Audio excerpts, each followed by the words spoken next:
On Tuesday, March 14th's episode of Locked On Cavs, I am joined by Best Actor snub Justin Rowan as my co-host Chris Manning is away, and we will talk about the Cavs' first game against the Charlotte Hornets, look ahead to Tuesday's game against Charlotte, and also give our thoughts on Wednesday's game against Philadelphia in this latest episode of Locked On Cavs.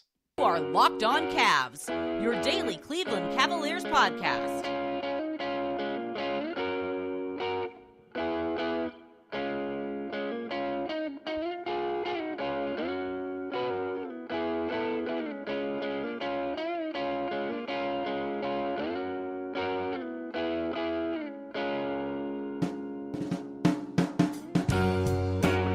As I said before at the top, I am Evan Dammarell. And before I introduce our guest one more time, today's episode of Locked On Cavs is brought to you by Ibotta. Ibotta gives you cash back on hundreds of grocery items from produce to personal care to pantry goods. Currently, Ibotta is offering our listeners $5 just for trying Ibotta by using the code LOCKED when registering. Go to the App Store or Google Play Store to download the free Ibotta app. Again, key phrase and code there is LOCKED. But again, as I mentioned at the top, folks, I am joined by the Chase Downs' Justin Rowan. Justin, it feels like it's been a while since we talked. How are you? Yeah, it's been ages. I can't even recall the last time that you and I had conversations, agreements, anything like that. So, it's good to see you, buddy. I forgot what your face and voice both sounded and looked like in no particular order. So this is refreshing. And both are worse than you remembered. I still remember a Chase Down listener once called you a strung out Tony Stark, and I don't think you're there. But in the general scheme of things, hopefully the Cavs aren't stringing you out too much this season. No, not too much. It's been a really enjoyable season, but I've actually caught myself being more kind of emotionally invested than I have been in a long time. This is a team that I've really connected with, and the ebbs and flows, the highs and lows of an NBA season are taking their toll on me for sure. But at the same time, I'm grateful for it. I mean, this is what you want. You want to care.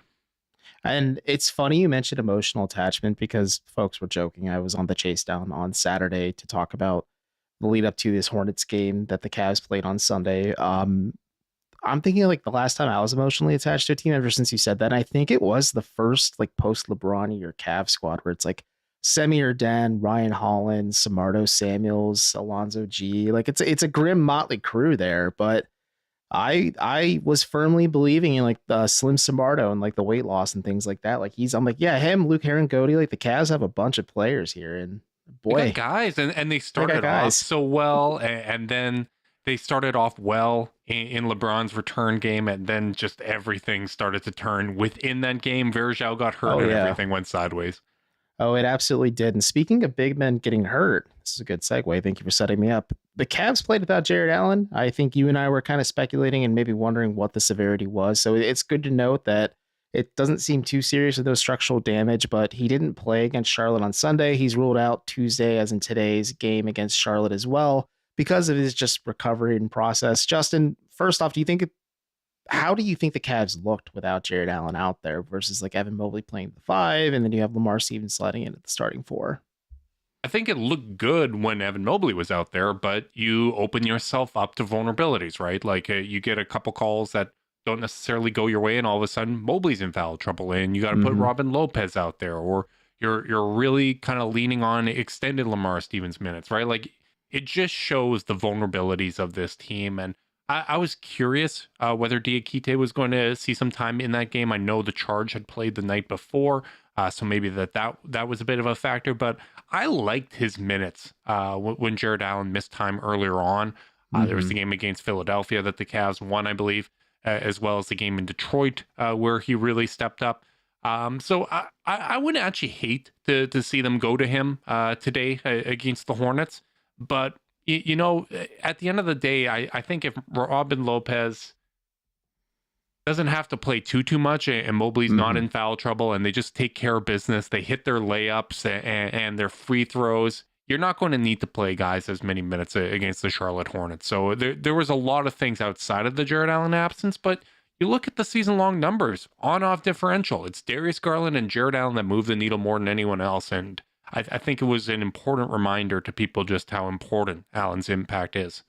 I think, like you said, impact is understated more than anything with Jared Allen. Like, the Cavs just look a little different defensively. I'm not saying that's any disrespect to Evan Mobley, but it's just Allen is that defensive anchor on the interior, and it allows Mobley to just do his jack of all trades, master of plenty in terms of things on defense, whether it's defending in isolation on the perimeter, helping Allen in the paint, acting as a help defender, just doing all those little things you don't appreciate unless you watch this team on a night-to-night basis like you do. But like you said, it was a bit of an adjustment. I think Evan Mobley kind of being cool and calm about it when asked about Joe G post game, like, is there any adjustment? He's like, no, not really. It's just maybe more so I'm involved in more actions offensively because the Cavs predicate a lot of their offense on the pick and roll. But I think he performed well. I mean, at least for me, it's an encouraging sign of growth because when you saw Allen was out for a little bit at the beginning of the season, or like even times last year when Mobley was just not thrown in, but put in at the starting five, and then you asked him just to kind of shoulder a lot of his usual responsibilities on top of maybe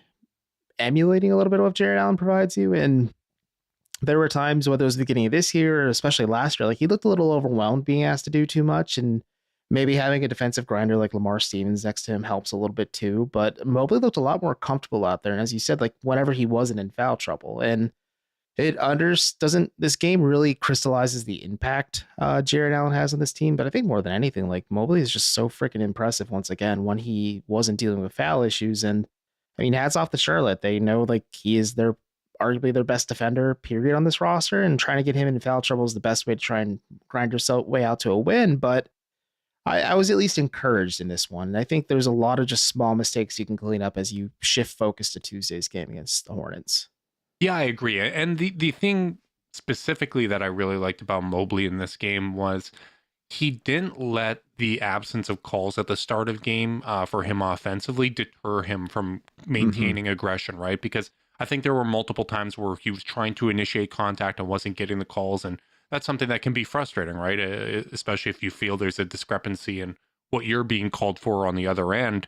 But I think there were times last year more so than this year, but still at times this year, where if it's not going for him and there's the contact and it's not being rewarded, you'd kind of wilt in those situations. But for him to kind of maintain that assertiveness and come back in and not be afraid to even pick up an offensive foul, right? Like that's part of the equation as well.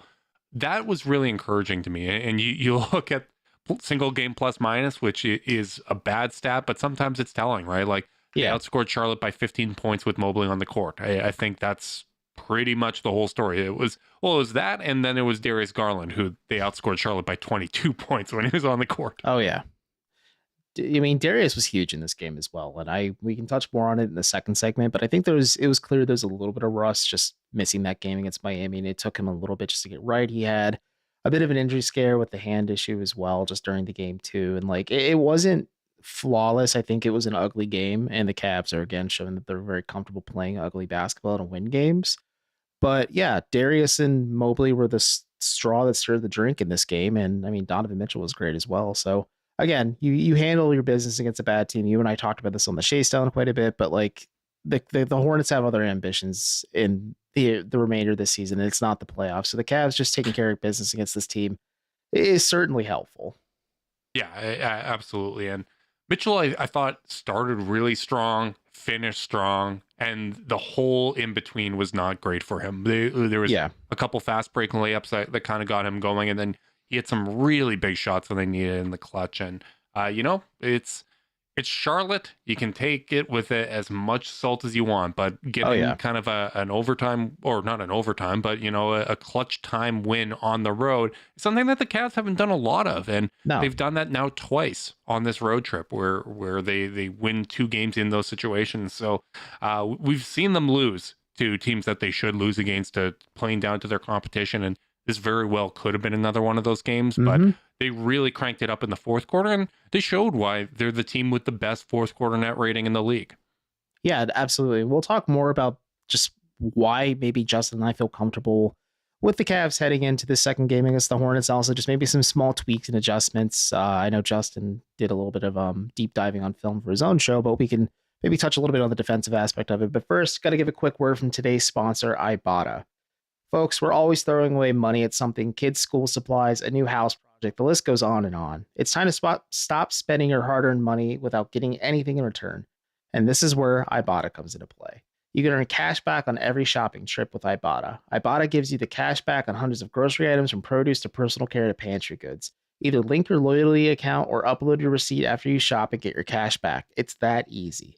On average, an Ibotta user earns $120 a year in real cash back. That could cover the cost of an entire shopping trip, or you can go use your cash back to buy that flight you've been eyeing, that game you're dying to go to, or the fancy dinner that you deserve. A typical basket of groceries was about $50 or more expensive at the end of 2022, and at the beginning of the year, due to inflation and everything the economic that goes into it, it costs a whole lot more. And now you can earn 2.5 times that in cash back from Ibotta, or even more depending on how much you use Ibotta itself. Ibotta gives you real cash back, not points. Other apps just give you points that don't amount to much. With Ibotta, you can get real cash back that can go right into your bank account through PayPal or even the gift cards like Amazon. And speaking of gift cards, you can also get gift cards to Lowe's, Macy's, Sephora, Best Buy, Amazon, like I said, and so much more. Currently, Ibotta is offering our listeners $5 just for trying Ibotta and using code LOCKED when registering.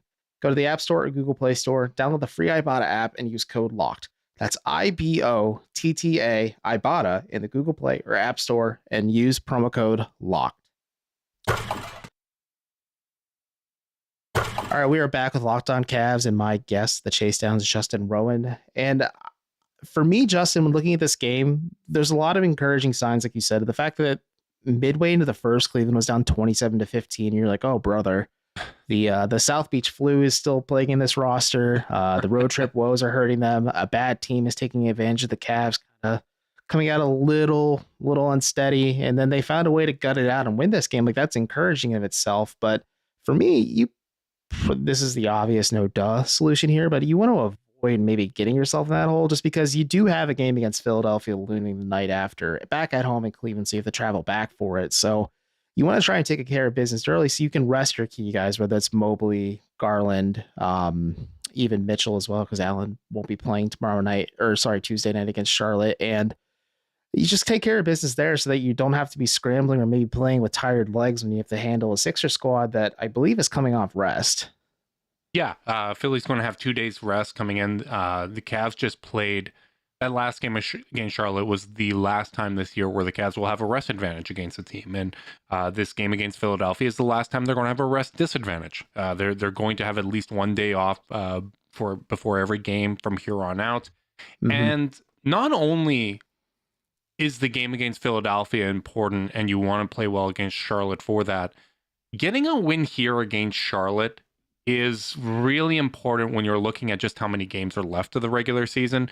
And the math is starting to get very, very difficult for either Brooklyn or New York to catch the Cleveland Cavaliers. Another win just makes it more and more difficult for them. And getting that one in your back pocket needs to be a priority. Obviously, we're going to look at Philadelphia, and I think I'm pretty comfortable saying if the Cavs don't win against the Sixers, the hopes of the 3 seed are basically dead. Like, it's the same situation as with the Knicks and Nets. Like, the math is just getting very hard. But banking that win against the Hornets, I think it would be very, very significant. And obviously, if you can take care of business early on, maybe that means you can take a look at some other players that you're hoping to maybe get into the rotation. Maybe that means an opportunity for Dean Wade to play. Maybe you give Sam Merrill a look or whatever the case may be. But if you're kind of messing around and making things more difficult than it needs to be for yourself, you can be stuck in a situation where you might lose this game and the next game as a result of it, right? Yeah. And to your point, Keith Smith of Spotrac did report that Sam Merrill is now on the open market. Like, the Cavs let his 10 day expire. So no, I'm surprised. I guess he's not playing. Thank you. I guess he's not playing. Cause I had to look it up because I tweeted before when we started recording, technically speaking, Sam Merrill's contract expires today and there's been no news whatsoever as of when we're recording this. So spoilers, we're recording on Monday, but regardless, to your point, I was surprised Dean Wade didn't get any burn in this game. I understand the logistics behind going to Robin Lopez when Evan Mobley gets into foul trouble.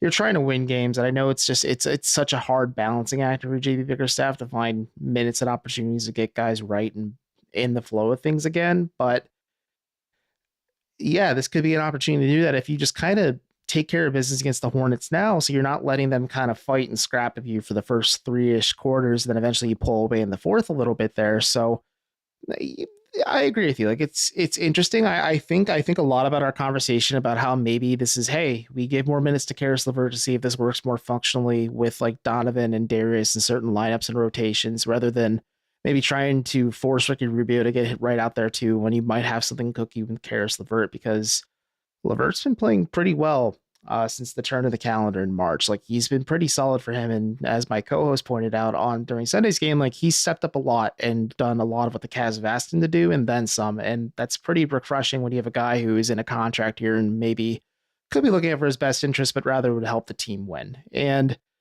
to your point, like in the first segment, like maybe this is an opportunity because Diakite is technically available. Maybe you turn to Diakite and say like, hey, Mamadi, we need you to play some just high energy 5-10 minutes just because we don't want to have Robin Lopez be overtaxed like the Cavs did to Ed Davis at points last season. But I just think, again, like this is just the no duh answer. Like if the Cavs take care of business early in this one and then maybe find opportunities to get like Caris LeVert a little bit more reps. Maybe you get Danny Green some more reps too, just so you can see how he's doing physically at this point in the season too, just because you're gearing up for the playoffs at this point, and just figure out the next steps from there. So yeah, I mean, you just kind of just work forward from there and see what you have.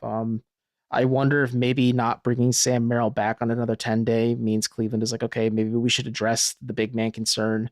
And that's something worth watching going forward, of course. But for now, like the Cavs' big man rotation is Evan Mobley, Robin Lopez, because he just played last game. Then you have Dean Wade up as in Mamadi Diakite in there as well. So you gotta have to work with what you have, and maybe you try and see if you can squeeze a little bit of juice out of somebody who could step up while Allen's out. Yeah, completely. And Sam Merrill is eligible to get a second 10-day as well. So who knows? Maybe you see sometimes teams get creative with that.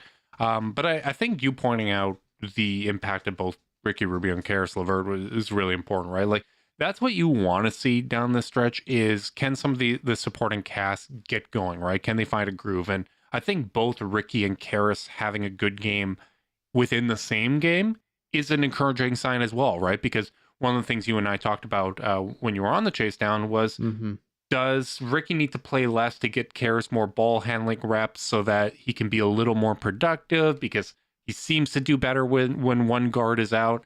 And for him to have a good game with all the guards healthy, I think is encouraging, right? Like it kind of just goes to show, hey, you just got to be a little bit more aggressive. And I thought you and Chris did a great job on the last episode discussing kind of the sacrifices that he's made and whatnot. And you can tell, right? Like the fact that he's been healthy all year, right? Like he's obviously put a lot of work into his body.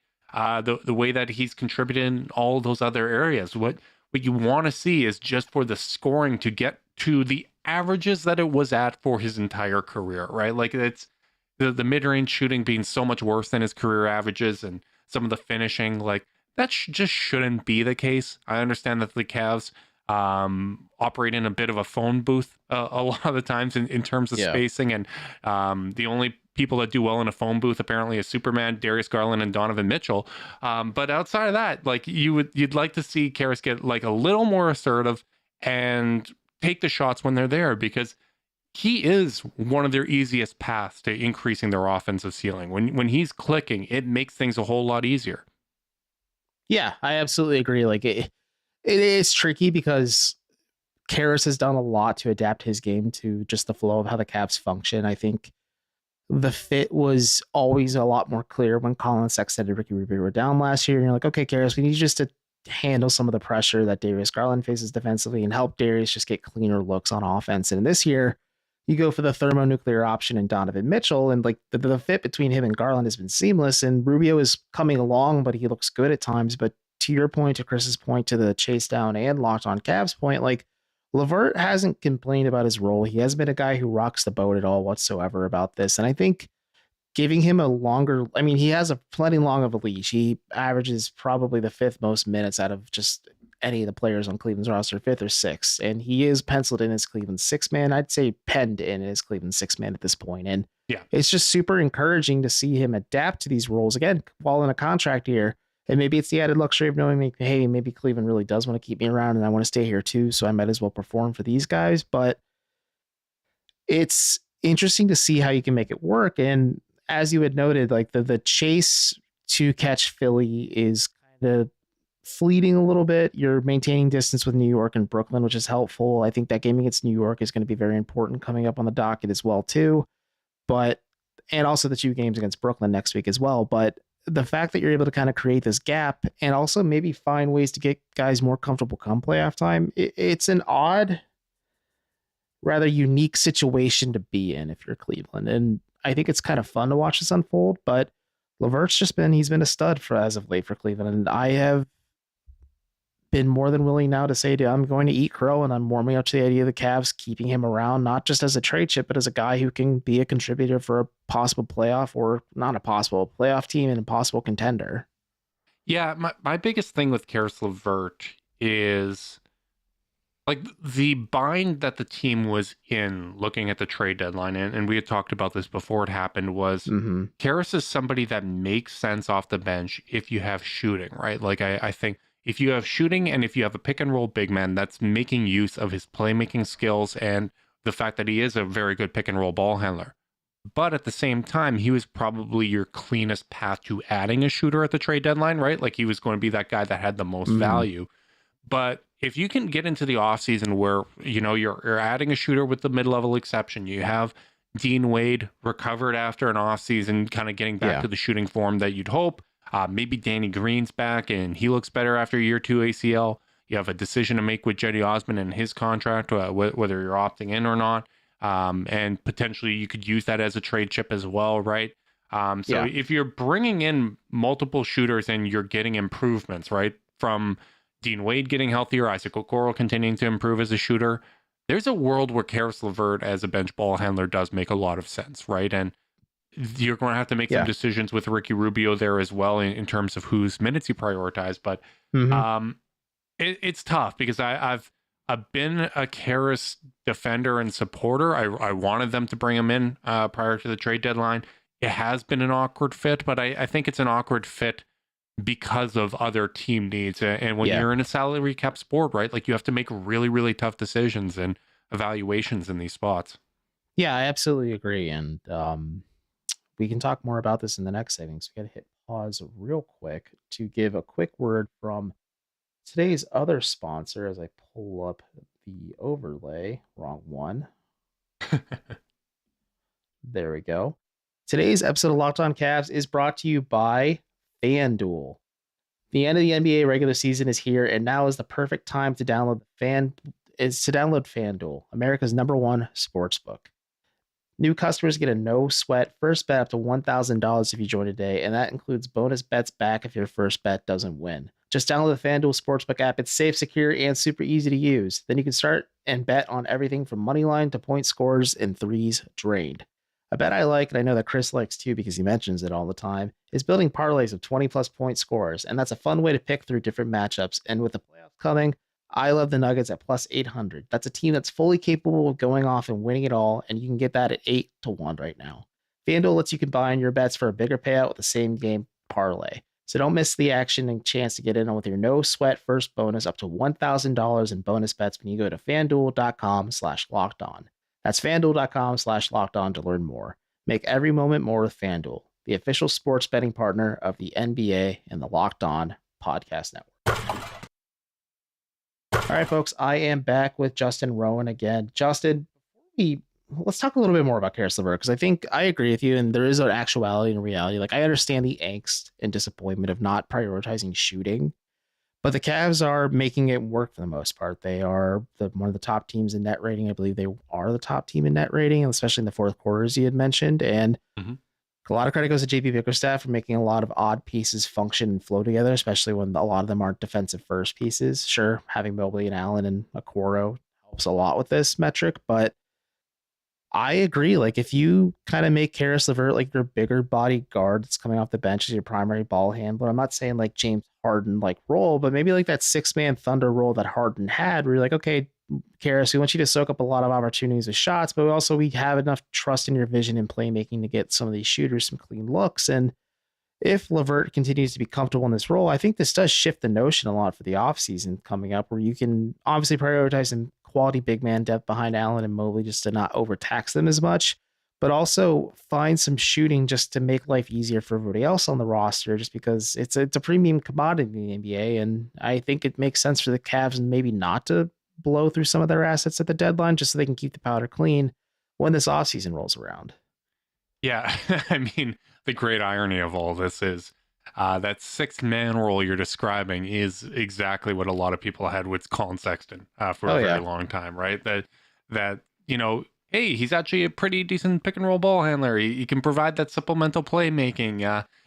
Coming in off the bench allows him to have more time with the ball in his hands, which makes him the most comfortable, right? Like, all of that makes sense. And again, I think shooting should be the priority. Funny enough, Caris LeVert does have the best 3-point percentage out of anybody on the Cavs coming in off the bench. The only person that's close to him is Dean Wade, and Dean Wade's shot 30% from three since he's come back from his injury, right? So he's basically it when it comes to above league average 3-point shooting, and he's taken over 4 a game. I think we all would have been happy with those numbers coming into the year, right? So, the level of buy-in that he's had all year, I've been really impressed with. If there's other avenues to add shooting, I would love that, because I do think, like, in terms of bench producers, he's a luxury. Like, not a lot of teams have someone as talented as Caris LeVert coming in off their bench. And it's funny, I was having a Twitter discussion recently about Kelly Oubre, right? And people were pining for him, who, I mean, he's horrifically inefficient this year. His numbers are worse than Caris's numbers were last year in Indiana. And I think it's just one of those reminders, right, where if you give someone enough touches, they can get comfortable and they can find a rhythm. But getting those stats to translate to a winning team, a winning situation, a reduced role, that's always something that's going to require some time. There's going to be growing pains, and some players can't make that transition. So for Caris to do all the team basketball things that we wanted from him, that's great. Like, that's part of why a lot of the lineup numbers with him have been so good. It's just him finding his groove as a scorer. And there's really not a whole lot more to learn about the regular season. At the start of last year, or last week, I should say, I was talking about, Knicks are breathing down their throats. This is going to be a really tough race. Well, the Knicks have struggled since then. Jalen Brunson's out missing time, and their recent losses, while the Cavs have gone, got multiple wins on this road trip, that has changed the calculus. And there's a very good chance that the race for the 4th seed is over by the time the Cavs and Knicks play, right? So, Cavs maintaining their focus, if that is in fact the case, is going to be important, and trying to use this time in a constructive manner, I think is really important as well.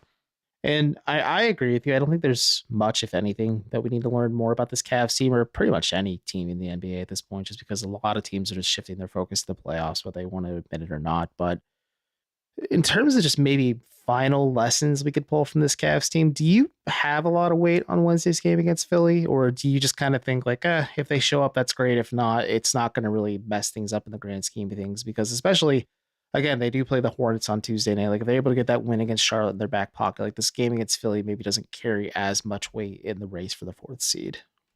Yeah, it only carries weight for the race for the 3 seed, in my opinion. And it's so those odds feel slim for the 3 seed still.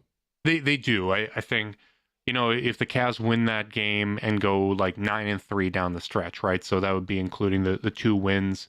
I guess 7-3 after the 2 wins against Philly and Charlotte in this hypothetical. I think Philly only has to go like 8-7 to still get the 3 seed, right? Like, it's not going to be easy, and they do have a very tough schedule. So I'm not going to take a lot from it. And the other reason why I'm not going to take a lot from it is there's not a lot of paths to the Cavs playing the Sixers in the playoffs. There's not a whole lot you can learn about that matchup.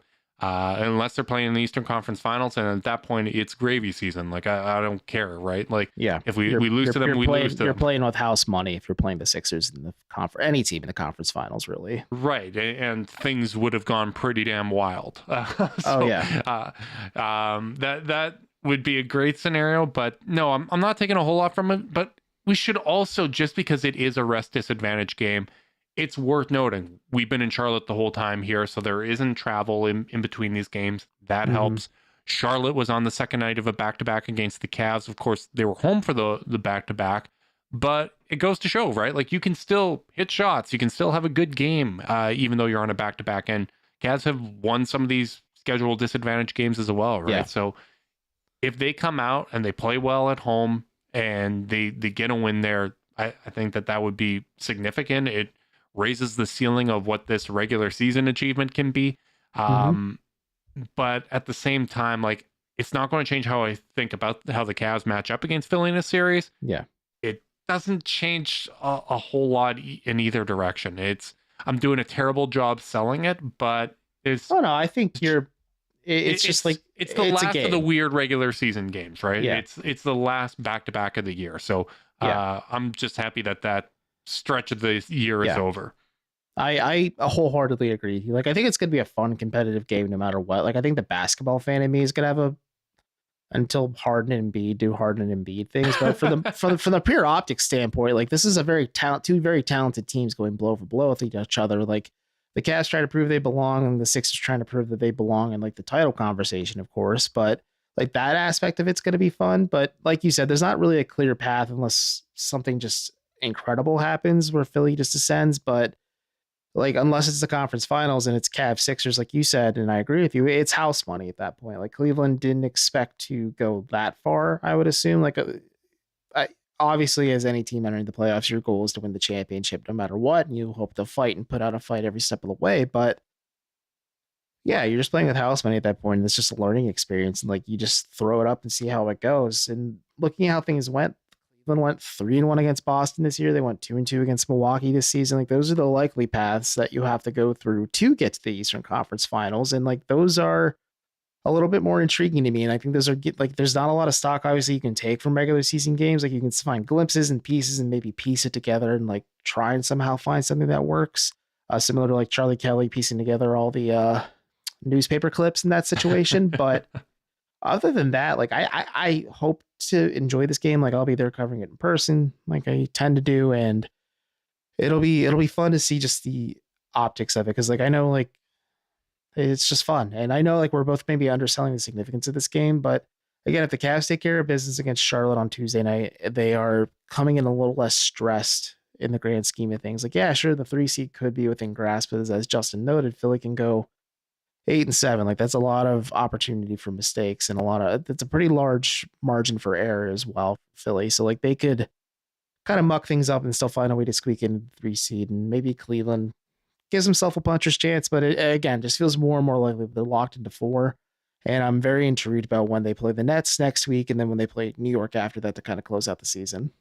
Yeah, and I mean, if you get the win against the Hornets, you can go 5-6 the rest of the way, and the Knicks would have to go 9-3, including beating the Cavs to pass them, right? Like, and the Cavs play like 6 more teams that aren't in the playoff or play-in picture, right? So there's a lot of margin for error for the Cavs as well, right? And that's going to be something that I'm sure the players are aware of, right? Like, March is kind of that time where it's a very difficult month to have any real takeaways. And you hope that they can get up for the matchup. You hope that Jared Allen can play against Embiid. I'm going to take even less from that matchup if Jared Allen's not playing.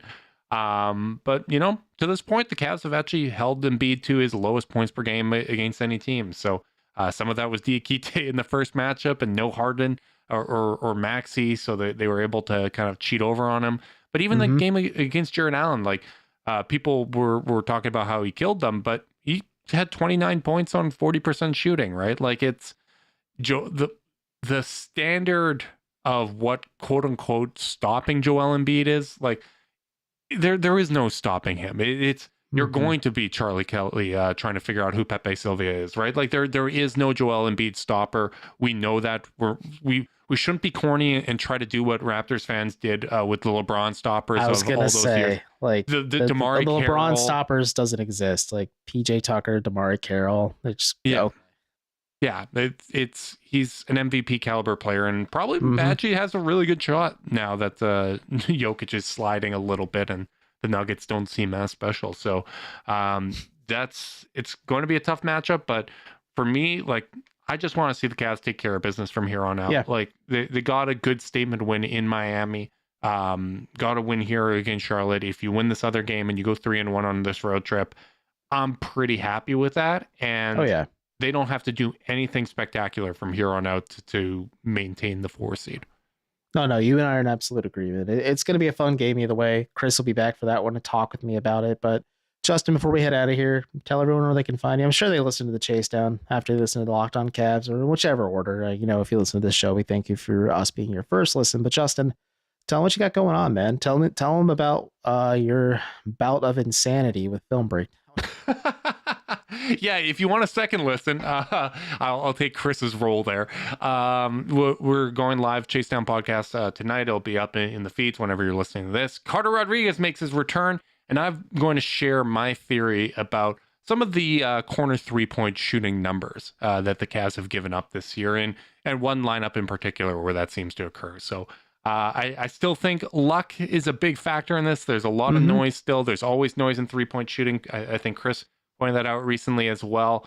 But I did go a little insane, as Evan alluded to, and I've watched every made 3 against the Cleveland Cavaliers since January 1st. Or at least, I shouldn't say every, but I looked at the above average shooting games that teams had and looked at those. Still, that's a lot of film breakdown and credit where credit's due. So yeah, make the Chase Down your second listen if you're happy to listen to this first. If we're your second listen, that's okay. But for your third listen in this instance, make your third listen today, game to game NBA. Every moment, every top performance, every result. Locked On Game to Game covers every game across the NBA with local analysis that only Locked On can deliver. Follow Game to Game on Locked On NBA, available on the Odyssey app, YouTube, and wherever you get your podcasts. More than likely the same spot you got Locked On Cavs.